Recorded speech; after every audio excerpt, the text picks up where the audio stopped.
हमारे बड़ों तो वो ये असल में जो ऐसे हैं इन्होंने में मुझे भी एक बंदा ले गया जी, मैंने आपको मैं हम तो बुज़ुर्गों के पैरों की खाक हैं।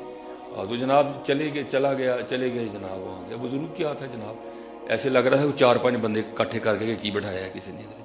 वो जोर का वक्त, सर्दी है ना आपको पता है, तंग होता है वक्त बड़ा। मैंने कहा चलो अभी पढ़ते हैं उठा ही कोई नहीं। वल फितना तो शद्दु मिनल कत्ल, मैं बहाने से उठा जाके जोर पड़ी, बस मैं सलाम ही फेरी तो साथ ही असर की भी अजान हो गई।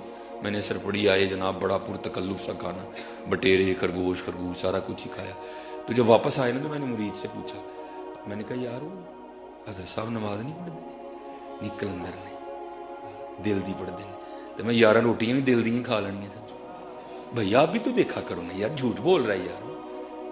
भाई दीवाने को फिर रोटियों की काहे की होश हजरत, उसको बटेर के गोशे से क्या लगे हजरत। वो उसका तो एक ही नारा होता है, ना इल्मा विच ना पा सानू कोई यार दी गल सुना सानू। उसको बटेरे से क्या लगे हजरत, उसको तीतर बटेर से क्या लगे हजरत। तो बुढ़ियां कलंदर साहब दियां 4 ते जाने कलंदर साहब दे 18 ते नमाज वाली कलंदर नहीं थी। आप भी भाई आप थोड़ा फैसला करो ना। ये नहीं कलंदर आम इस्तिलाह में वो जो सिर्फ अपने महबूब का महबूब है बस, बाकी नहीं उसे वो। अब फारसी है लेकिन सब कोई समझ आएगी। हज़रत अबू अली कलंदर, बड़ी लंबी रुबाई है, मैं सिर्फ एंड पढ़ने लगा हूँ। क्या कहते हैं, कलंदर बू अली हस्तम, कलंदर बू अली हस्तम। कि मैं पढ़ो ना जी कभी बू अली कलंदर को, फिर आपको पता चले कि असली कलंदर क्या है और नकली कलंदर क्या है। ये झूठे हैं। बहरहाल चलो हजरत वक्त अब। ये गौस अली शाह साहब बहुत बड़े बुजुर्ग हैं, इंडिया में हजरत का मज़ार है, पानीपत में हजरत का मज़ार है। बू अली कलंदर साहब के साथ ही इनका भी मज़ार है। तो हजरत ने सारी ज़िंदगी सैर सियाहत की, अपनी ज़िंदगी के जो 17 साल है इन्होंने आकर फिर कलंदर साहब के रोज़े पे गुजारे है, और फिर वहीं विसाल होया, फिर वहीं। अब ये मैं आपको बताने लगा हूँ ये दूरियाँ जो हमने डाल दी हैं। ये कलंदर साहब खुद ही कहते हैं कि मैं हज पे गया तो उस वक़्त हज़रत जहाज़ों का तो तसव्वुर भी नहीं था ना, सारे बहरी जहाज़ पे सफ़र किया करते थे। आप फरमाते हैं बम्बई बंदरगाह से ना निकले हम, तो हज़रत जी वो मियाँ साहब कहते हैं ना, जो किसी दा आशिक होए उसे दी गल करदा।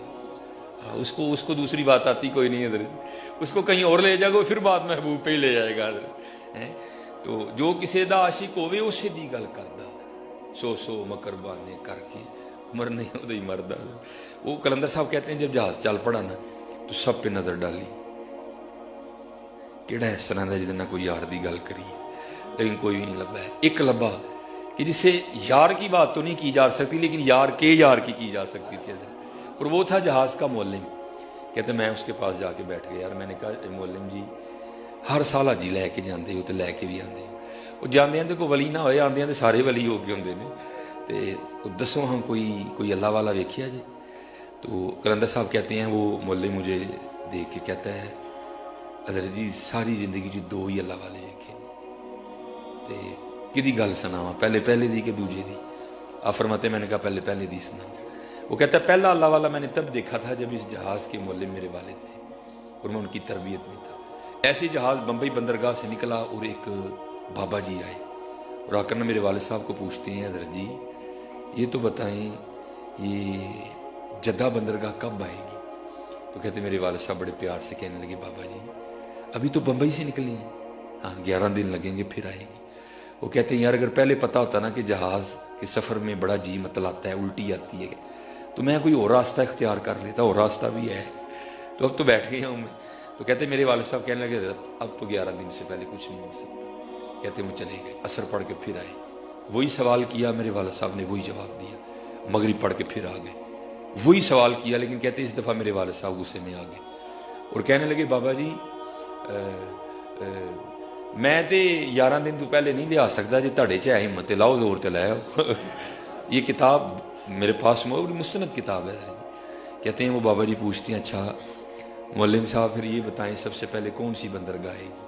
उन्होंने कहा जी सबसे पहले मुखा। अच्छा जी फिर हुदैदा, फिर अदन, फिर जद्दा। वो कहते हैं लो फिर आ गया जी जद्दा।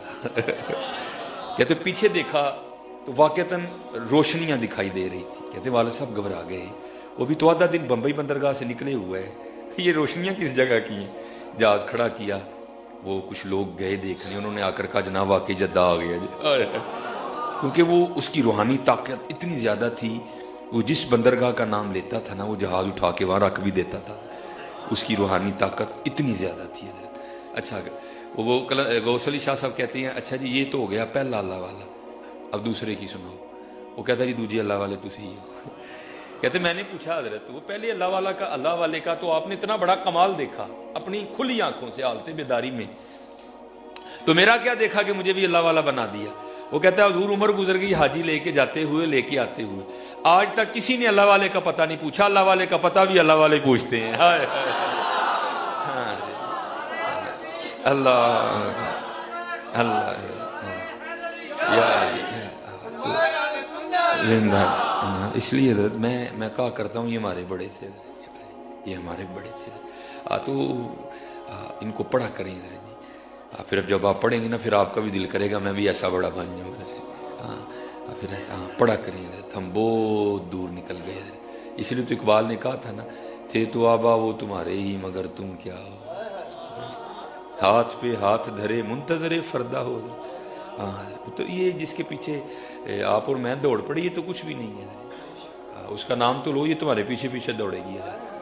ये कोई असल से ना अल्लाह वालों में दो रंग होते हैं, कुछ वो होते हैं जो कैफियत पे गालिब होते हैं, कुछ वो होते हैं जिन पे कैफियत गालिब होती हैं। जो कैफियत पे गालिब होते हैं वो उनके रंग यही हैं, सोने लिबास सोना पग सोनी।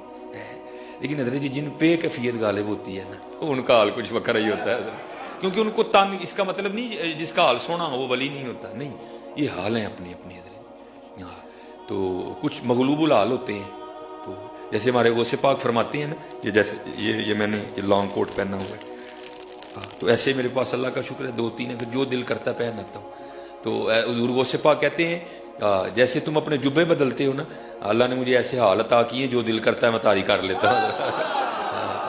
दिल किया तो जज़ब तारी कर लिया, दिल किया तो इस्तगराक तारी कर लिया, दिल किया तो शौक तारी कर लिया, दिल किया तो सोच तारी कर लिया। कहते जैसे तुम्हारे पास जुब्बे लटके हैं ना, अब्दुल कादिर पे अल्लाह अल्लाह के रसूल की इतनी मेहर है, मेरे पास हाल लटके हुए हैं, जो जी चाहता है मैं हाल तारी कर लेता हूँ।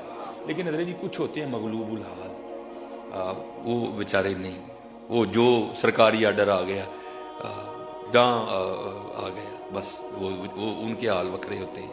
वो कोई ऐसे ही बाबा था जो मगलूबुल हाल था, तो वो तन का वो स्टोरा कोई नहीं था, वो कपड़े जगह जगह से फट गए, सर पे वो परना सा लपेटा था वो भी फट गया। उस शहर में ना हजरत एक सन्यासी आ गया जिसके पास सोना बनाने का नुस्खा था हजरत, और मैंने अपनी आंखों से भी जियारत की है, जियारत तो है नहीं इसको कहना चाहिए, उसने कौन सा कमाल कर लिया, जियारत तो ऐसे लोगों की करनी चाहिए ना। ये कोई कमाल नहीं है, ये कोई कमाल नहीं है, अल्लाह का शुक्र है। सोना हमारे लिए, हम सोने के लिए नहीं है कोई। तो वो उसके पास में सोना बनाने का नुस्खा था। तो जैसे लोग होते हैं हजरत, ये एक शहर में ठहरते नहीं, ये ट्रैवल करते रहते हैं, ठहरेंगे तो जहाँ गवाएंगे हजरत। वो आया तो आके ना वो बाबे के पास बैठा, तो बाबे का रंग देखा, ढंग देखा, शौक देखा, सोच देखा, जज़ब देखा बाबे का, तो वो समझ बैठा कि ये बाबा गरीब है। वो गालिब ने कहा था ना, बदल कर भेस फकीरों का गालिब, तमाशा अहले करम देखते हैं। भाई हम तो तमाशा देख रहे हैं, हम गरीब नहीं है हजरत। हाँ थूकते नहीं वो तख्ते सिकंदरी पर, बिस्तर लगा हो आका जिनका तेरी गली में। उनको क्या लगे हजरत इन चीजों, उनको नहीं इन चीजों का आता कोई भी। वो उसने समझा कि बाबा वाह ही माड़ा है, तो लेकिन बाबे पे प्यार भी आया। बाहर गया जाके ना, तो किसी से कॉपी पेंसिल ली और वो सोना बनाने का सारा नुस्खा लिखा, तरकीब लिखी, तो ला के ना बाबा जी को पेश किया। तो बाबे होरी कहते हैं सन्यासी बाबे की अर्ज की, हजूर वेखो ना कपड़े पाट गए ने, पग भी पाट गई, ए सोना बनाने का नुस्खा है, जिन्ना दिल करेगा बनाइए, ये दिल नहीं तोड़ते किसी का। मुस्कुरा कर कहने लगे यार विरला है ना उत्ते छत दे विच, इत्थे जरा साम दे, टाइम लगेगा तो बनावा, ना टाइम लगना ना बनाना। उनको काम ही एक है, ना गर्ज किसी से ना वास्ता, मुझे काम एक ही काम से, तेरे जिक्र से, तेरे फिक्र से, तेरे नाम से, तेरी याद से। उनको क्या लगे जरा, उसका भी दिल रख लिया, टाइम लगेगा तो बनावांगे जरा जी। وہ دے کے چلا گیا. اچھا یار بڑی دنیا داری کی, پہلی بار کسی اللہ والے کے کام آیا ہوں, شاید کل معافی مل جائے. وہ 2-3 سال بعد نا گھومتا گھومتا اسی شہر واپس آ گیا. تو وہ جو ہے نا دل میں خیال آیا وہ ہوا تھے تو بابے اور نسخہ دے کے گیا. تو اب تک تو بابے نے ڈھیر لگا دیا ہوگا سونے کا بنا بنا کے, لیکن جب آیا نا تو دیکھا بابے کی وہی کٹیا.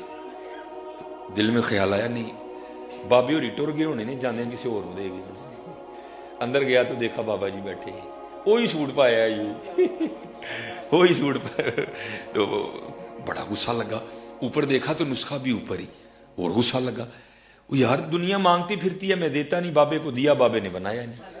خیر وہ جب مغرب کا وقت قریب آیا نا, سارے لوگ چلے گئے, تو پوچھتا ہے بابا جی وہ نسخہ دیتا سی بنایا نہیں جی. وہ بھائی ٹائم ہی نہیں لگا, چل تو آ گئے تو ان کٹھے بناواں گے. تیرا وضو ہے؟ انہیں کیا جناب میرا تو وضو ہے نہیں, میرا نہیں ہے. تو پیشاب بھی آیا تو مغرب دی جماعت چھیتی کھلو جاندی ہے, آ ذرا میرے نال باہر پیشاب کر کے نال ایک وضو بھی بنا آئیے. اس کو لے گئے باہر, تھوڑا سا آگے بیٹھ کے نا بھی ستر نہیں کھولا, ستر پھر نہیں بولتے ہیں. اس کو کہتے ہیں یارو پیشاب کرن تے بہ گئے ہاں تے مٹی دیاں ٹیماں تے چکیاں ہی نہیں, ذرا مٹی دیاں 3 ٹیماں تے پھڑا تاکہ بعد چ میں پاک بھی ہو جاؤں. اب وہ جو ہے نا وہ مٹی اٹھانے کے لیے نیچے ہوا, تو نیچے دیکھا تو زمین سونے کی زمین سونے کی ہے جی. وہ بڑا حیران ہوا, جو نسخہ میرے پاس ہے بڑی محنت کرو تو 2.5-3 ماہ کے بعد کچھ چند کلو ہی بنے گا, یہ ساری سونے کی کیسے ہو گئی؟ یہ کیا ہوا؟ دائیں دیکھا تو سونا, بائیں دیکھا تو سونا, آگے دیکھا تو سونا, پیچھے دیکھا تو سونا. اب بابا جی نے کام کیا تھا, اس کو آواز لگا کے کہتے ہیں او سنیاسی بابے لگتا ہے تو مغرب دی جماعت چھڑوا کے چھڑنا ہے, کیوں نہیں مٹی دیاں ٹیماں پھڑان ڈیا؟ اور کہتا ہے حضور کہاں سے پکڑاؤں, مٹی ہے ہی نہیں, جہاں تک نظر جاتی سونا ہی سونا ہے.